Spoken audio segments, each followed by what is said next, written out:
Good afternoon, everyone. Thank you for joining us today's virtual workshop, The Human Edge Communication in Finance AI Era. Now, a few housekeeping items before we begin.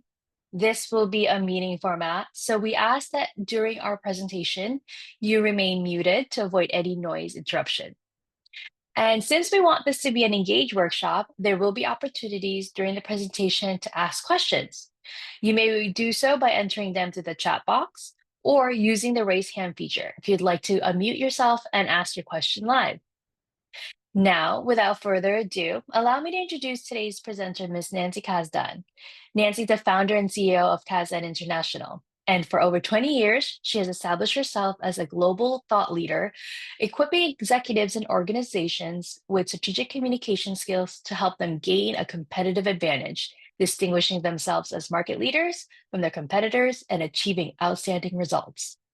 So, welcome, Nancy. Great to see you. Oh, I think you're muted. Hi, Tanya. Great to see you. And thank you for getting all of this together. That's fantastic. Great.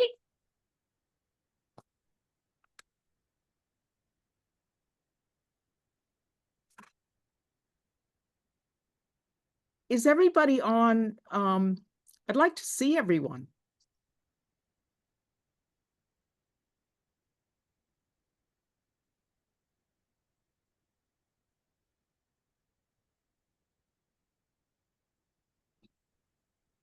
So do people want to show themselves?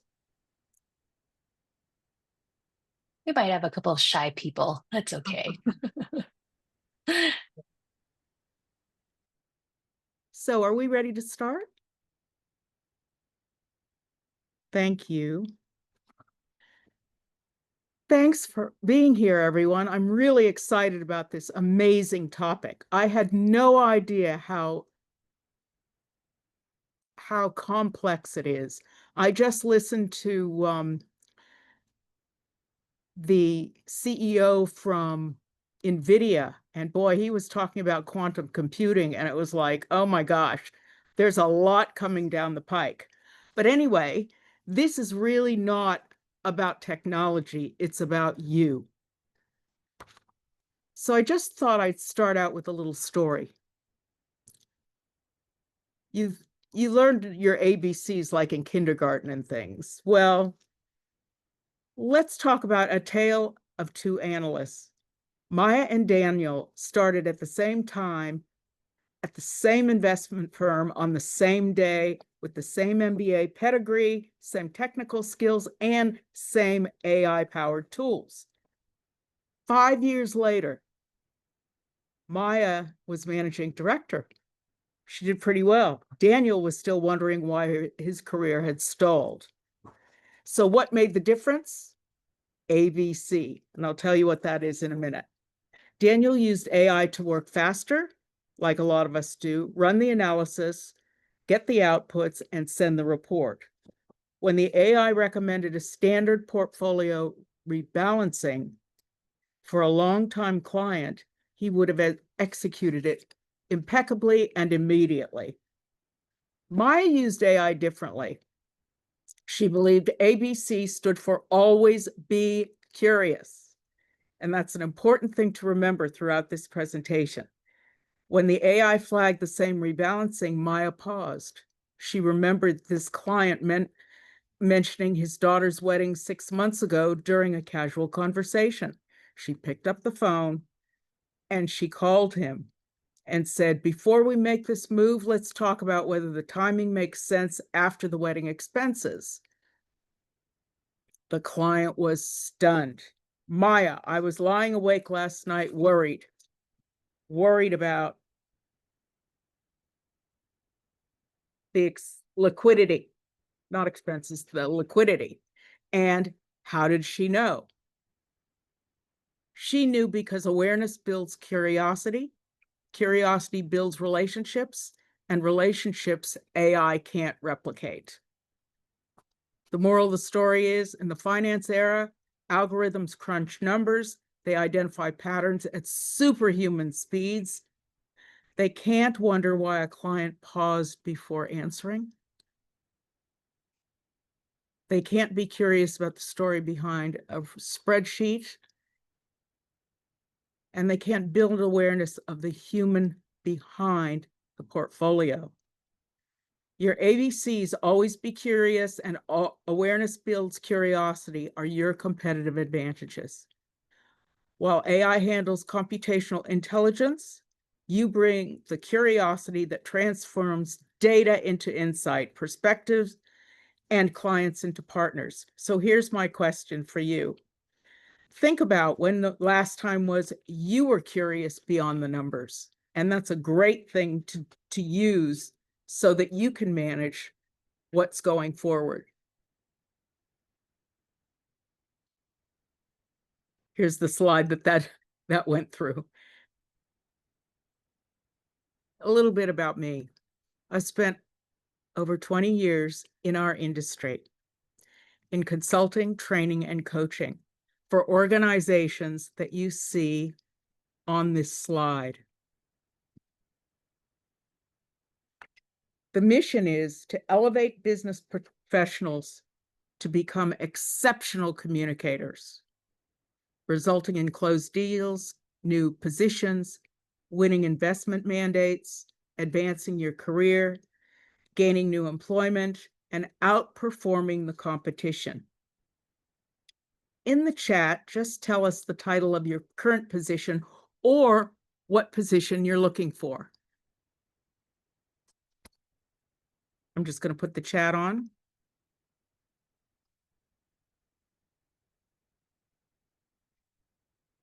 I'd just like to see what kind of people we have in this presentation. So if you don't mind putting your position into the chat, that would be great. I don't see anyone yet.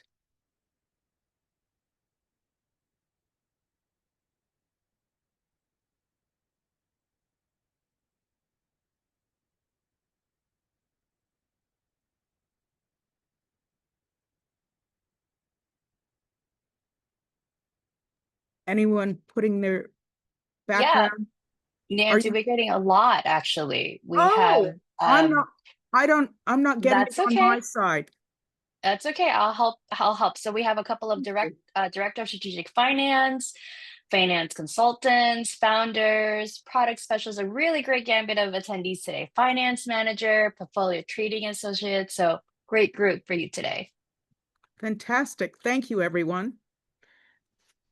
It makes a difference to know what kind of position you have, or if you're looking for one. I broke this up according to the bullet points that you saw in the original invite for this. And so here we go. I want to make sure that everyone understands that although there's a big impact on financial services, and we already know this, and how do we know this? Because banking has changed so much. Who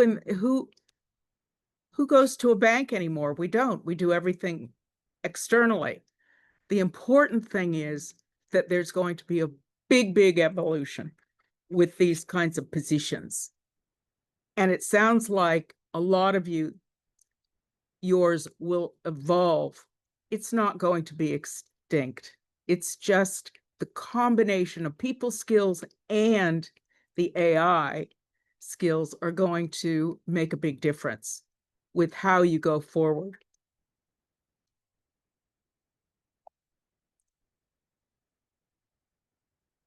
How come this didn't go? Oh, there we are. Sorry. Human skills are hard assets. AI can't do this.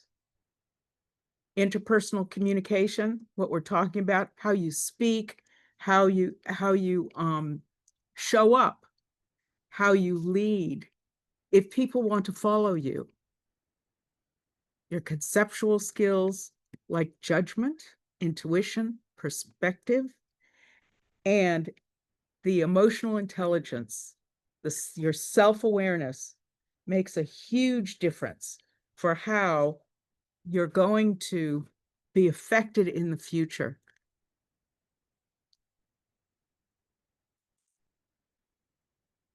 Meaningful business relationships are what our industry is all about.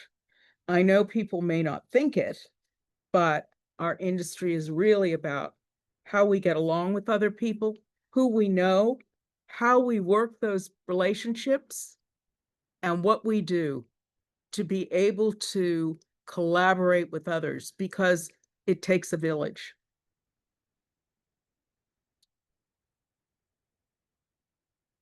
The emotional intelligence on the last few words, emotional intelligence to cultivate enduring relationship capital and lasting value.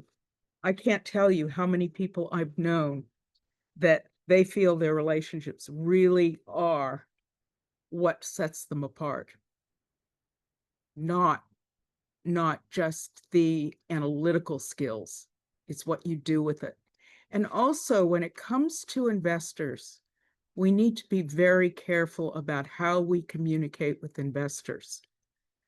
I came from pension funds internationally, um, and when I lived overseas, and been through Hong Kong, Jakarta, Singapore, Australia, Mexico, and it's amazing how much these large pension funds like relationships. They want to know that they trust you.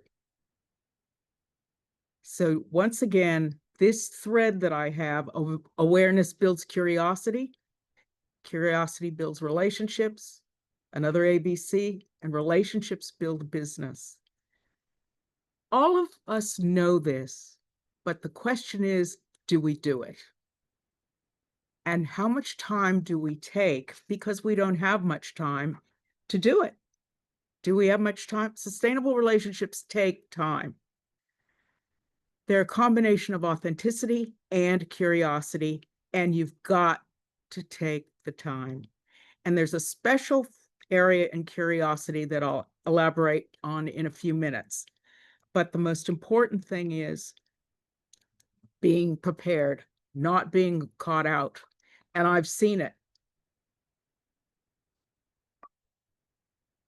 Being prepared these days takes much more than it ever has before because we've got more data to deliver, we've got more opportunities to deliver it, and we have to chew through a lot of data to be able to get that judgment call in the right position. The other thing is that a lot of investors have really come of age. You know, years ago, they weren't in the stock market like they are today. So, and now they're looking for alternative investments. So, or a lot are. So, those sustainable relationships, the better you know people, the better the relationship. And preparing is tough. I have a client from a global private equity firm, and he was breaking into a new country, new market for them. This is a firm from Liechtenstein, and I worked with him over many coaching sessions, and he was an analyst, quite a, you know, a seasoned analyst. He's young, but he had done a lot of analysis. Anyway, he went into sales, and his boss, who I trained, um, had me work with him. And what's interesting is when all was said and done, after 20 sessions, we went through every piece of communication that he did, whether it was verbal or it was written, whether it was a PowerPoint, an email, or speaking with investors. And when I asked him, what was the key thing that you learned? He said, your 100 questions. And I said, really? And he said, that's how I prepare. You taught me how to do 100 questions. And it exhausted me, and I didn't like doing it, but it's worked. And now he's got a very enviable position, international position. He's really gone up the ladder quickly. Before, I don't think we would have thought he could have. But now he's just done so well. $10 million in 6 months he did.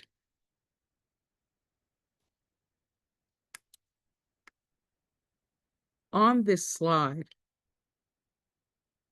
let me just move this. There we go. Curiosity, transparency. You've all heard about transparency. Being predictable is something that's quite important for people around you. Consistency and predictability, I don't mean being boring. I just mean people know what they get. If you are genuine and your intent is authentic. Whoops. Sorry. You can be vulnerable. Some CEOs or leaders open up, and they open up to things that affect them emotionally. And what happens with that vulnerability is the people that they influence are positively predisposed to actually feeling as though they can be part of something. They have a purpose. Very important. And it's also something that we're taught not to do. Okay? We're taught not to do this. People don't feel as though we should. So I'm just opening that up. You'll see that, and it really sparks people to want to get on the bandwagon.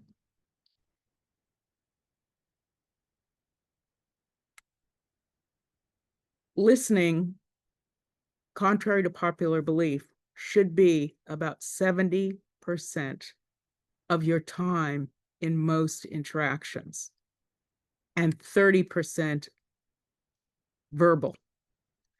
In that verbal area, that 30%, it's the questions you ask that differentiate you from other would-be competitors, other managers, other people, because genuine curiosity is a leadership position, and asking questions and waiting for an answer and understanding the answer means everything in terms of interpersonal skills to differentiate from AI. And it's not just AI, it's in relationships on the whole. And in the chat, I'd like you to type one word that truly stops you from listening in professional situations. Tanya, are those coming in? Not yet. I'm sure everyone's thinking of their one word. One word. I know that's harder. That stops you from truly listening in professional situations.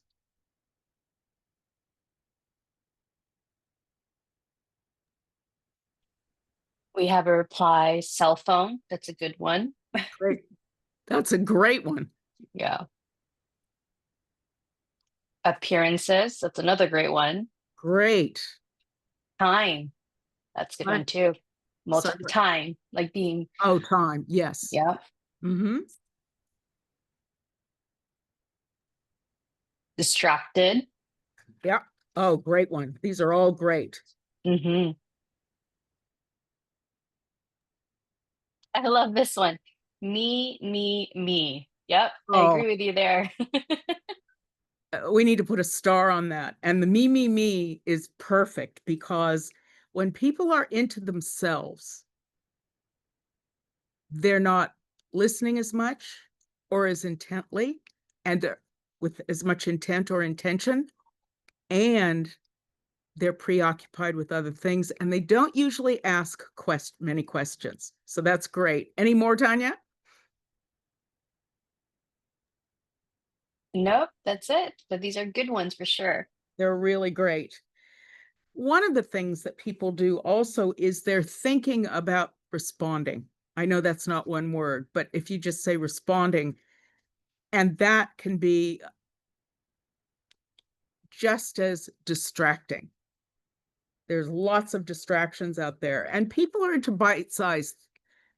The whole industry has become, it's all about being bite-sized. The other thing is that if you're in a meeting, everyone listens differently. Listening is a trainable skill, believe it or not. I know that's different. And everyone's listening is unique because we're all different human beings and we listen in different ways. Some people listen for language that's emotional. That's their truth. Some listen for numbers only. And the reason why I have the circle that says more than active is because the term active listening has been bantered around for decades. And now we actually need to think about listening as going deeper during interactions. Now, here's a good one. There's hearing, and then there's empathetic listening. That's really the highest level of listening, if you want to look at it that way. If you interchange active listening and use empathetic listening, what happens is that includes more ideas, creativity, thinking, feeling, responding. So empathetic listening is really such a high level. So a lot of time people respond poorly. They hear, but they don't really go through empathetic listening. Here's an example. Client says, I'm worried about the market volatility. Well, aren't all of us worried about market volatility, especially with all the things going on in the world, the geopolitical issues, shall we say?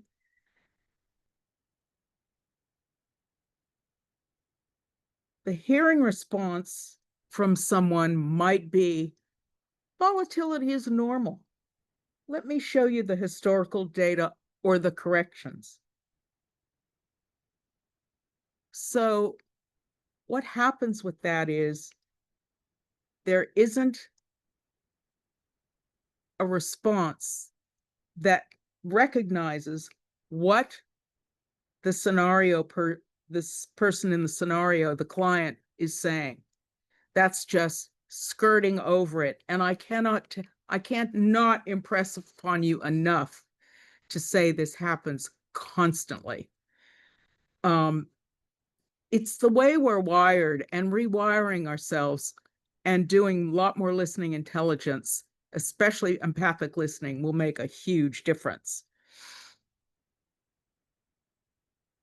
This is another one.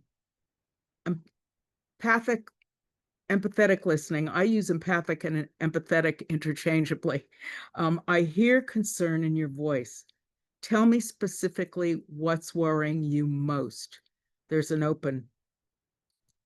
They're asking for some information. That's different than just skirting beyond it. Empathetic listening, another one is it the short-term fluctuations or something about your long-term goals? So that's getting even deeper. And more people are expecting that.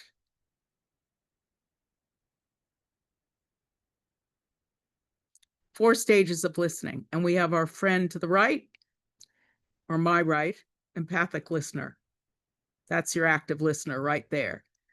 Your deliberative, evaluative listener is really someone who listens for specific facts, figures, integers, you name it. The problem with that one, which is that they're not listening for the whole picture. There might be feelings, there might be creativity, there might be a whole bunch of areas that are going on in someone's mind. But so you look at it this way, assess your listener, assess what type of listener when you're having a conversation they are. Assess your own listening. And we weave all throughout these four. Fewer distractions, less on the phone, and you're probably getting closer to the empathetic listener.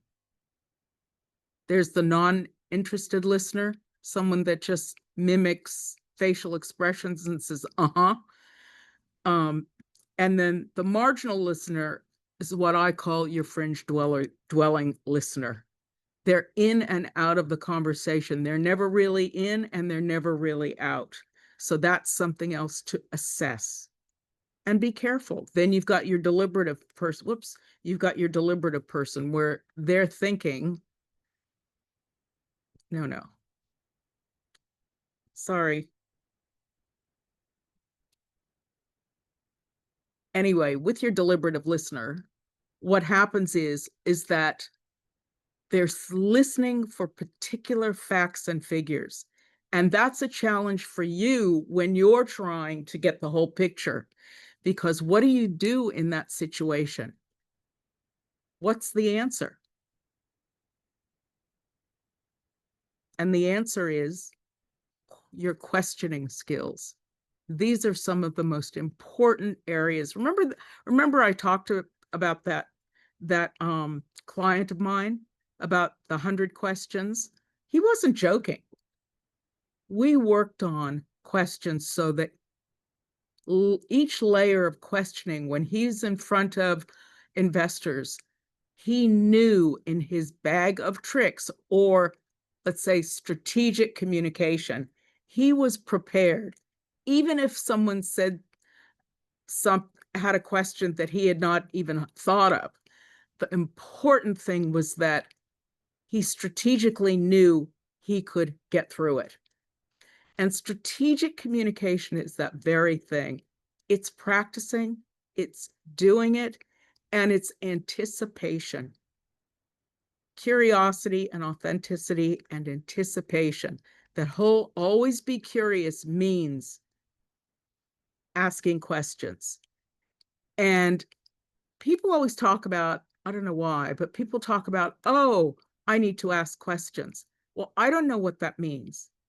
Because until you craft your questions, you can't really figure out what the strategy is. So most of you, I'm sure you've thought of open-ended questions right here, okay? The who, what, when, where, how, and why. Those give you more than just a single word response, usually. But then there are fact-finding questions, like when you need one word facts, like what is your occupation? What is your salary? Where do you live? Those are single fact-find questions. And people get what's called fact-find fatigue when they complete or are asked to complete things like insurance information. They keep asking questions and they get fatigued. There's all because it's not the throughput is narrow. It's just very narrow. And then what happens is they're also not engaged. So those open questions, I promise you master open questions, and I promise you'll do so well. I've had years of clients coming back to me, not just the one I told you about, but how we built relationships with very tough clients. And it was because we asked them the questions. And I don't mean just 10 questions, I mean well-prepared strategic ones. Closed questions are very narrow. That doesn't mean they're bad. It just means that closed questions really give you a one-word answer. And these usually start with they start with would you, could you, do you. So if I ask you, do you want to go to the beach?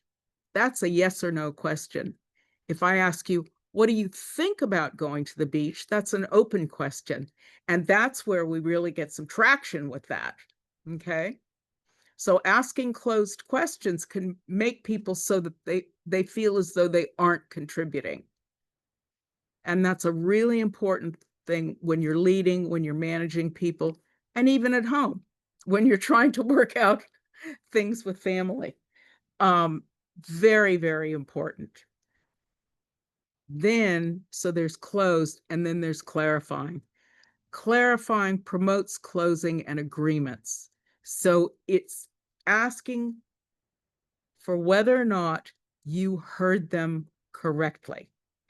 And when you hear people correctly, they love to know that you have. So that's an accolade. And it's something that people really, really like. Or you could say, could you put that another way? What do you mean by saying that? What's the meaning? It's clarifying, it's being specific. And remember, it is very, very difficult to get it right. I don't know if you can see the bottom of my, there we go. Future belongs to those who ask right questions, build, build with wisdom, and lead with uniquely human characteristics that machines can never replicate. I'm a big fan of AI. I'm a big fan of all of this. I grew up in Silicon Valley. It's like ingrained in us. Everybody's all about AI and what the next investment is, and Nvidia just keeps climbing. The important thing is it's the people side that will differentiate you, that make you someone who they want to be around. And there are very introverted people that I work with, mathematicians like actuaries I've worked with for many years. And they tend to be one of the best questioners and the best asset raisers I've ever met, because their introverted side allows them listening skills, superior listening skills, and the time to actually go for their answer. Very thoughtful people.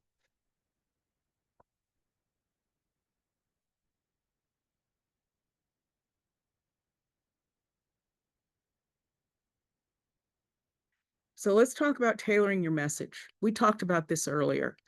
In tailoring your message, this is a marketing issue. I took marketing strategy from a Stanford professor, and he just drummed it into us. But I didn't learn about the service industries like ours, like accounting and law and that kind of thing. He worked with us on fast moving consumer goods, which I decided professionally I didn't want to go into. The timing was too short for me, but to sales. But demonstrating the understanding of your audience will differentiate you and make you more compelling as a professional. The better the questions, the more professional and cerebral people think you are. And if you can tailor that message, that also makes a huge difference for people, because they're speaking, once again, you're focused on them. And the focus on them means a huge amount. And in fact, for people that are in financial planning or even in on the institutional side, if people don't feel, or your investors don't feel that you care, they'll think about leaving. And that's well documented and very well researched. So I'd be careful about this. So demonstrating your understanding with those questions, be a strategic questioner, and then look at everything you can to be able to understand who they are. And I don't mean just LinkedIn. There's lots out there beyond LinkedIn. There are 3 areas that I wrote here that I'll read you. Sorry about the reading. But I want you to frame and think about framing your framing skills related to demonstrating understanding of your audience. So there's a nervous retail client. You're not going to use a lot of jargon, and the jargon isn't going to go anywhere. And our industry has gotten away with a lot of jargon. People don't understand it, and it's not their fault. If it's an institutional CIO with a pension fund, you can tailor it to them. If it's your team, and results are disappointing, you can do some morale building. But framing what you say is absolutely critical to be able to understand others and get the dialogue going, the listening and the questioning, as well as positioning yourself. So strategic communication, it takes thought, takes intention. And here you can see just something simple that we've done. Strategic thinking behind the numbers, the AI generated analyses, thinking and trust building. AI may not necessarily build trust, but authenticity does.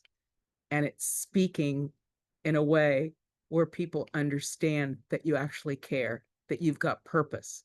Then you've got your listening intelligence, your strategic communication we've been talking about, your questioning skills, and the framing.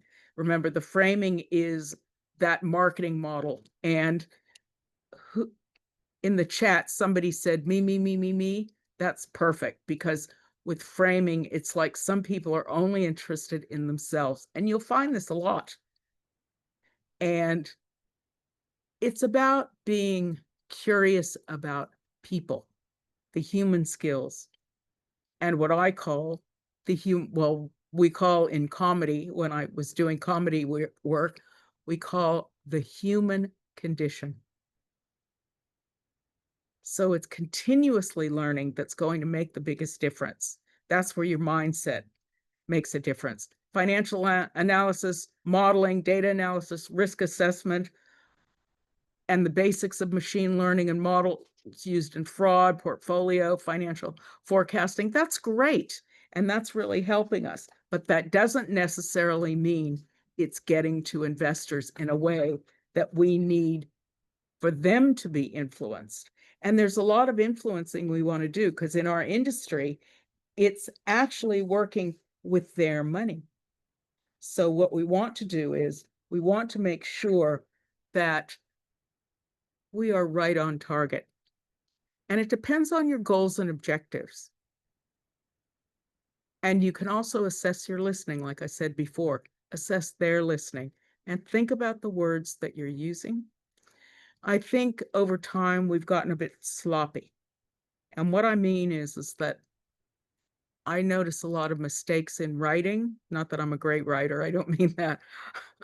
Yes, one of my hobbies is comedy writing and performing, but that's a different story. But what happens is that even in our verbal communication, we've had years of being shut in with COVID, and that has affected a lot of people, and it's affected children even more in their growth years. And I hear it all the time from parents. I do. They tell me, I coach a lot of engineers just out of university, and I speak at some of the universities like San Jose State or USC. And what we talk about is how they build relationships, because it's not comfortable and the paper doesn't make a difference. You put your resume on paper, believe me, that's not going to get the job most of the time. So it really means that you've got to work hard and you've got to be very focused. I hope I'm opening you up today to be more curious and to use these skills or develop these skills more and more, so that you can have a great personal life as well as working life. And what's one thing you'll apply tomorrow? Just pop it in the chat. What's one thing you'll apply tomorrow?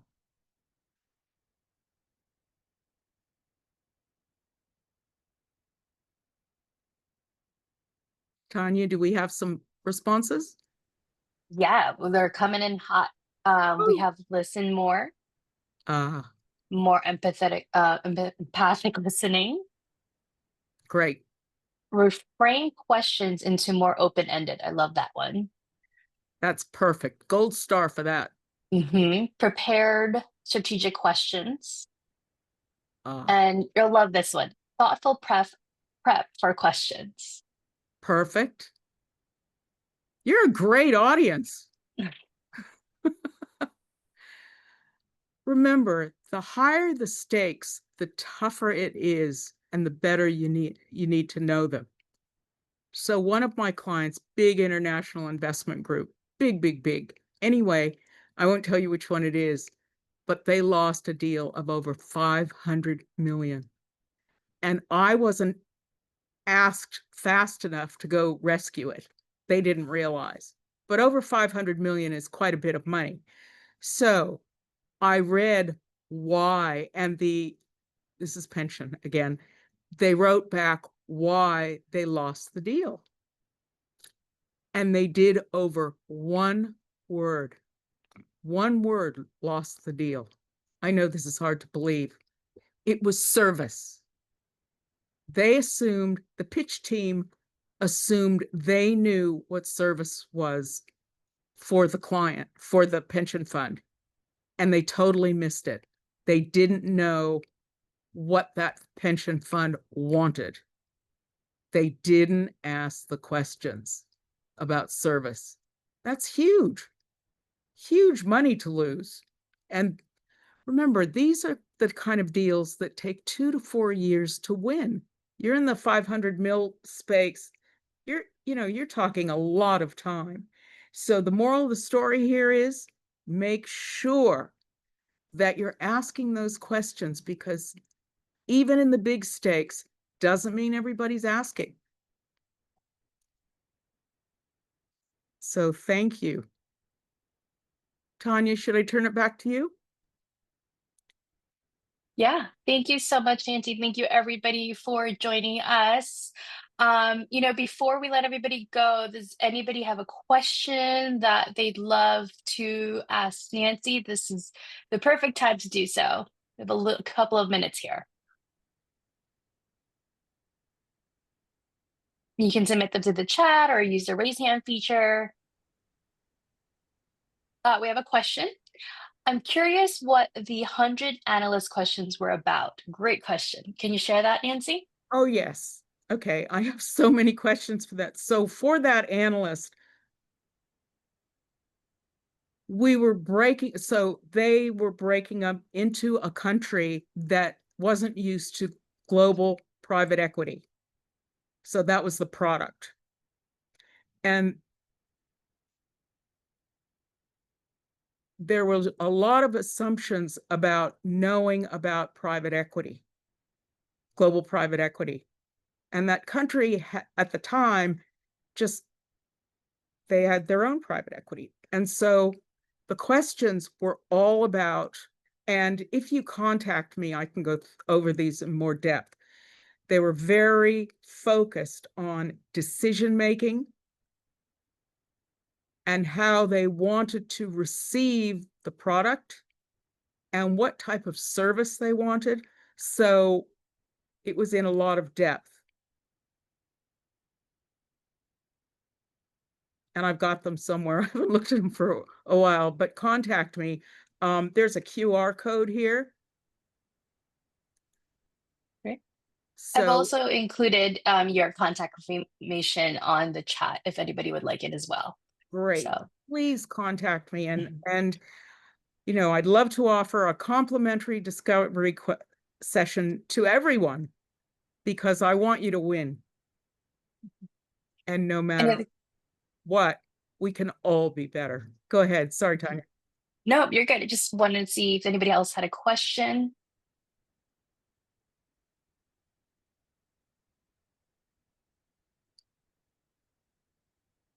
Okay, we have one in the chat says, I understand the contrast you are drawing with the AI human skills. Could you talk a bit about what you are seeing with AI assisted that is making a difference in building those authentic relationships? Great question. That people are more focused on the technical side than the human side. And even if you're focused on technology, there's a way of making it more human when you're speaking or when you're collaborating with someone. AI can't make judgments, so there's a lot of assumptions out there about what AI can do. And it really is in its infancy. I hate to tell you this, but it really is. There's a lot coming down the pike, and listening to NVIDIA's CEO this morning, Jensen Huang, it was like there's so much more. Even the large language models, the LLMs, aren't where we need them. I catch mine all the time with wrong statements, wrong interpretation on many different levels, many different areas. So I send back, no, you've got it wrong. And so, does that answer the question?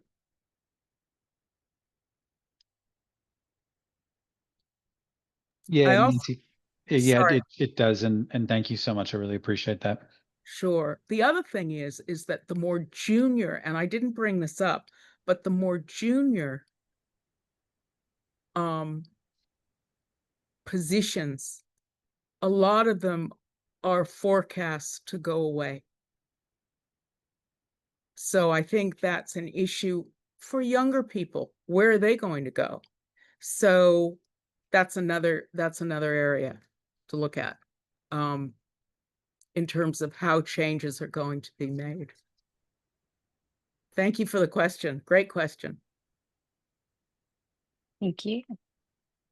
All right.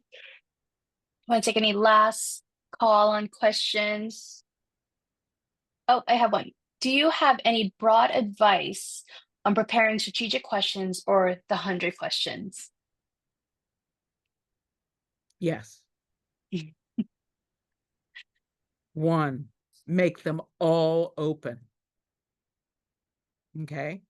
Like you'll get the first 15 or 20, no problem. It's keeping going and being asked and asking more. So there's general questions, then there are some more specific questions, and you keep getting more specific. For example, if you're dealing with a family office, one of the things you'd like to know is, if you're offering them investment advice or a product, how do you make investment decisions? When I was working with hedge funds, they hated that question because what they didn't do is a lot of time they couldn't map out the decision-making process that they took. It was in their head. That is a black box. What am I supposed to do? Pick it out? Well, I did. There was a fund of fund I worked with where we mapped the whole thing, but it took us months. So those questions need to be cascaded in layers. And that's where you can ask product questions, you can ask organizational questions, you can ask philosophy, values, mission. There's lots of different questions you can ask. I'm saying as an organization. What are your people like? What kind of culture do you have here? What do you expect in terms of performance? If things don't work as well, how do you want it to be dealt with? Those are the kinds of questions. Is that all right, Tanya? I think that was good. Yeah. I could do questions with you forever. So if anybody wants to get a group together and do questions, I'm yours. If there's one thing you walk away with today, authenticity and curiosity, so ABC, and then questions. Open-ended, of course. All right. Seeing no other questions in the chat or no raised hand, we want to thank you all so much for joining us. I know I learned a couple of things. As a reminder, this replay will be shared along with Nancy's information. And of course, we hope to see you all on future events. Thank you all so much. Can I say something? Yes, absolutely. Sorry. I want to thank everyone for your questions, for your responses. I'm thrilled. And when you receive the replay, you'll receive a questionnaire about a survey about today's session. I would love to get some feedback, but it also asks you what else you would like in terms of professional development. So it's worth you doing it, and schedule a complimentary discovery session with me. All right. Thank you, everybody. Have a great afternoon.